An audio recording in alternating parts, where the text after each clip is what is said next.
I was in a system dynamics class here at MIT, and a guy named Jay Forrester came in and gave a guest lecture.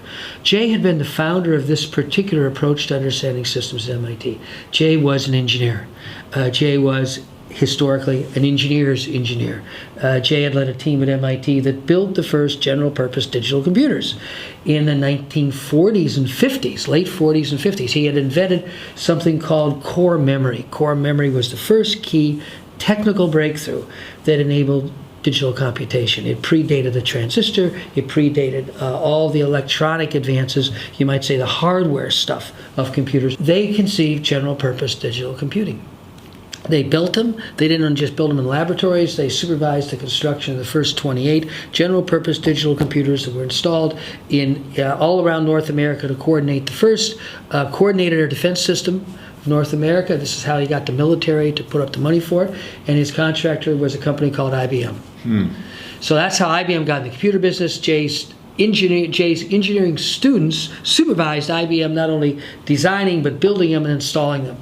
I remember asking Jay a little bit about that probably a couple years after I'd been at MIT, but then he became my mentor and I got to know him. And I was talking to him one day. I said, well, here you are, you're like 35 years old and you finished this project. I think it got finished, he was in his mid-30s.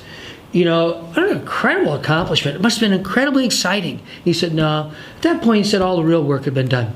He said, it was very clear to me that for at least a couple of generations, people would use computers to do what people had always done, just faster, processing lots of data. He said it would take at least 2 or 3 generations before people use computers to do what people had never done. He said, that's when it would get interesting again. So he left the computer field entirely and came over here and was creating this systems field. And I always thought there's, again, real interesting clues there. Of course, technology is important. And I get a little bit cynical today of the razzle-dazzle of technology. We're kind of dazzled. And I think dazzle is the right word. It's like, it's, wow, look what my phone can now do. But they're just machines. And it's never the whole story. It's only a little piece of the story. Now, obviously, it's an important piece of the story. It's part of that global interconnectedness that I was referring to before. That interconnect has been technologically enabled. But machines ultimately do what humans can conceive. And if the humans can't conceive it, it doesn't happen. And so Jay was absolutely right. It wasn't that the technology would thwart further developments. It's that people would not have started to imagine such new and radically different ways that would make the technological progress once again interesting. And of course today that's what we're right in the middle of. You know, so on the one hand we've got this path of virtual reality.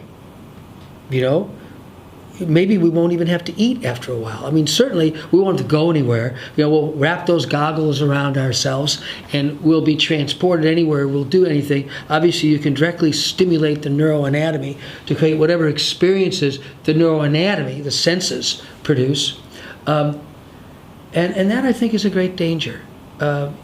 You referenced Master Nan, the Chinese Chan Buddhist, Taoist, Confucian master, who once commented to me, the biggest danger in the world, he said, far bigger than the danger of war, is the danger of virtuality.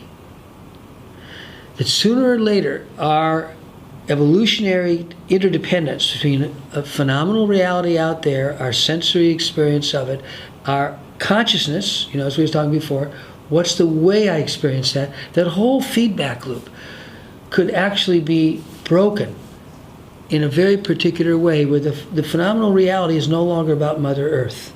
It's no longer about the physical context within which we have co-evolved.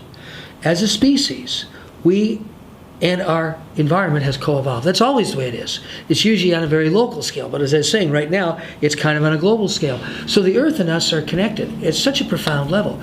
So now we're just going to play around with the neuroanatomy itself, and that connection to the larger reality starts to get broken. Who knows what happens? I mean, it'll still be there, of course, because, for example, all these great gadgets take energy, and that energy mostly comes from coal around the world. And so that is destabilizing climate around the world. So that feedback loop is still there. The question is our awareness going to be there?